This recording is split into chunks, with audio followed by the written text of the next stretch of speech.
was sacked. Also, her C.O.S was withdrawn and her visa has been cancelled and she can no longer do any healthcare job in the UK.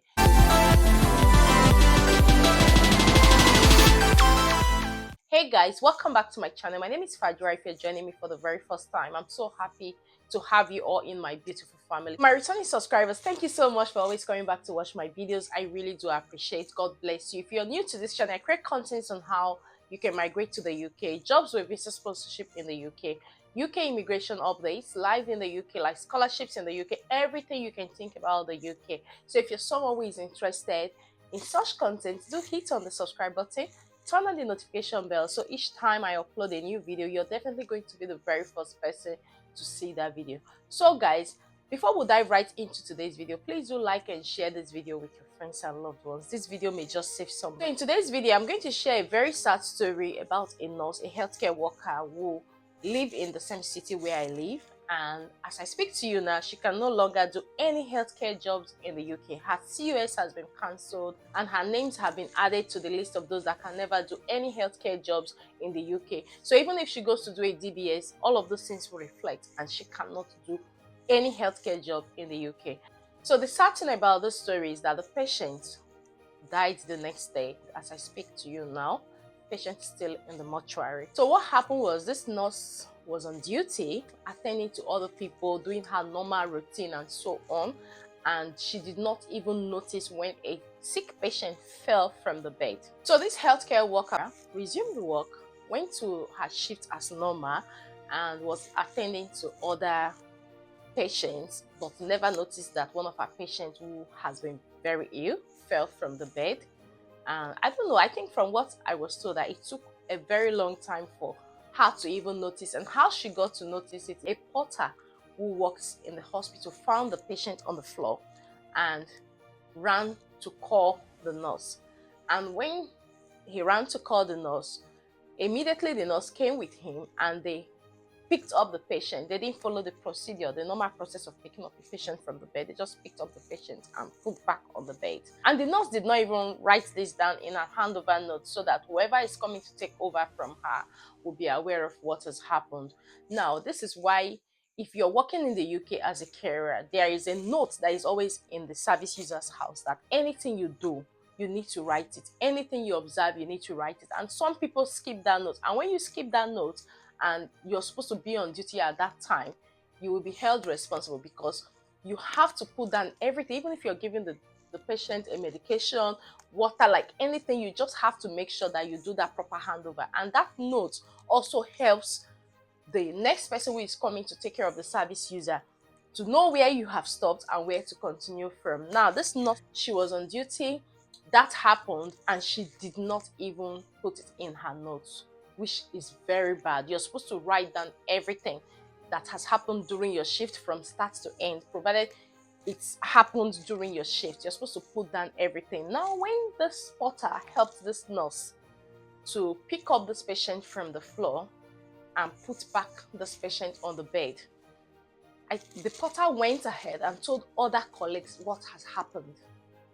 And when they asked the nurse about what has happened, she said nothing like that happened, not knowing that the porter had already gone to tell the other colleagues that, oh, this patient fell on the floor and I had to call the nurse, and we picked up the patient and put the patient back on the bed. So why I'm filming this video is not for me to announce that the person this happened to is in Nigeria or whatever, but it's for you to just know that you have to be very sincere and be very honest during your shift, irrespective of whatever thing that has happened during your shift. It's your sincerity that will help you out, because you don't go to a shift and something of that nature has happened and you just take it like a normal thing. Nothing is going to happen. We've picked up the patient without you following the proper process of picking up a patient from the bed. From what the porter said to others, that they just picked up the patient and put the patient back. Meanwhile, there is a standard procedure of picking up a patient from the floor. She didn't follow the procedure. She didn't follow anything. And she got the porter. They did what they did. And the porter, now, for truth, yeah, this is a place that people don't keep secrets. Unlike where we came from.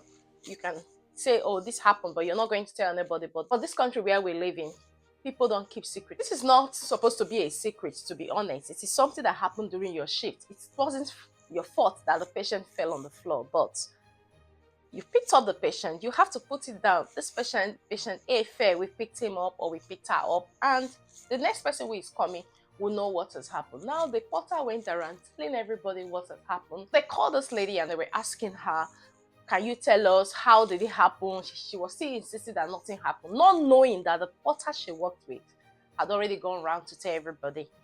And the sad side of it is that the next day this patient died. I'm not saying that this patient died because this patient fell the previous day. It may be that maybe the patient was meant to die or whatever, but because of her actions and her negligence and not being able to say the truth, she was sacked. Family of the patient has now sued NHS for that, and NHS will send a representative, and when things like that happen, NHS will always pay a fee to the family.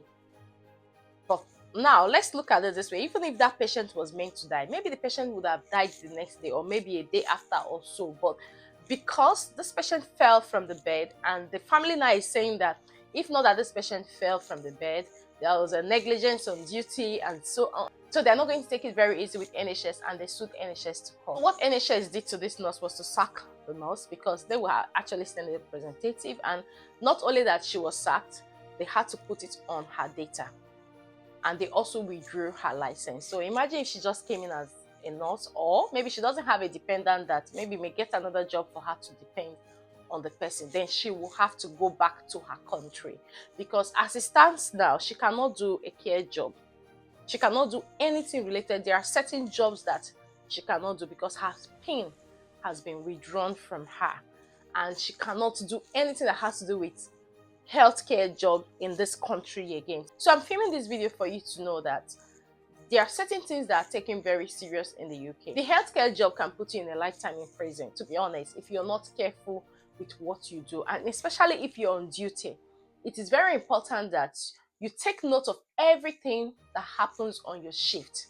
Make sure you write, no matter how terrible the situation is, make sure you put it in the handover note or call the attention of your manager as well and inform your manager verbally. But in as much as you're informing your manager verbally, also make sure you write it down and sign your name and date to it, because you could inform your manager verbally and your manager may forget that you already told him or her what has happened. And in the end, because you are the one on the duty, you'll be the one to be blamed that you did not write down what has happened during your shift. So please, if you're moving to the UK as a carer, or maybe you're currently in the UK, or you don't have a healthcare experience and you say you have a healthcare experience, please, you have to be very, very mindful. I feel really sad for this nurse that this happened to. This happened in a city where I live. It's not like in a different city, and I heard it happened in a city where I live. So I feel really sad that this woman now cannot do any care job in the UK. And I feel really sad for this woman because it will be very hard for her to get a different sponsorship, because when it comes to sponsorship, the care visa and the care sponsorship is always a lot easier to get than any other sponsorship. Coming in as a nurse and now your PIN is withdrawn and everything, it will be really, really hard for her to get something else, except maybe she has a husband that can now get the care job for her to depend on. If not, she will have to leave the country, because NHS will pay the family that this happens to. NHS has withdrawn her sponsorship. NHS has written to the Home Office to cancel her visa, because this is definitely going to cost NHS a lot. I've seen some families that claims up to 11, 12, 13,000 pounds from this kind of problem. So you can imagine NHS paying this because of the nurse, and at the end of the day, they are not withdrawing their license. The unfortunate part is that if she goes for a DBS check, all of this will come up on her history, and to make it very difficult for any other company to employ her. So guys, I just thought I should share this so that when you're moving to the UK, you know what you're doing. You prepare yourself towards what you're coming for. The care job is very easy to do, but like I said, it is also very easy to send you to jail, very easy to withdraw your sponsorship. Like, a lot of things can go wrong if you're not the type that is calm and patient and understand what you're doing. So it is very important that you have all the trainings. Read the trainings. Don't just do it without understanding it, or don't just memorize it because you just want to do the care job. Have the training, have the experience, and from there you're good to go. So guys, this is just what it is. I thought I should share this video with you so you can learn from this video that everything that you do as a care worker, as a healthcare worker, even in any other organization, provided there is a handover procedure, you have to document it and put your name down. Because if you don't do it, and just like now, the patient had died and there was no note to show that this patient fell on the floor, it will be difficult for anybody to believe that this nurse did not do anything to this patient and the patient just died. But if she had put it in her handover note, at least they know how to follow. Even if at the end she will be sacked, but at least it would have been in a different way and not the way it's happening now. So please, you have to be very, very mindful of what you do as a carer, as a nurse, or anyone who works in the healthcare sector. Like I said, it's very easy for you to go to jail from there. Yeah, I've seen it happen not once, not twice. I've seen it happen over and over. So please be very observant. Be very, very observant in everything you do as a healthcare worker in the UK. We've actually come to the end of this video, guys, and if you find this video helpful, please do like and share with your friends and loved ones. It's definitely going to help somebody. And at the same time, if you're yet to subscribe to join our beautiful family, please do hit on the subscribe button, turn on the notification bell, so each time I upload a new video, you're definitely going to be the very first person to see that video. Until I see you in my next video, guys, do take care and have a lovely day. Bye bye for now.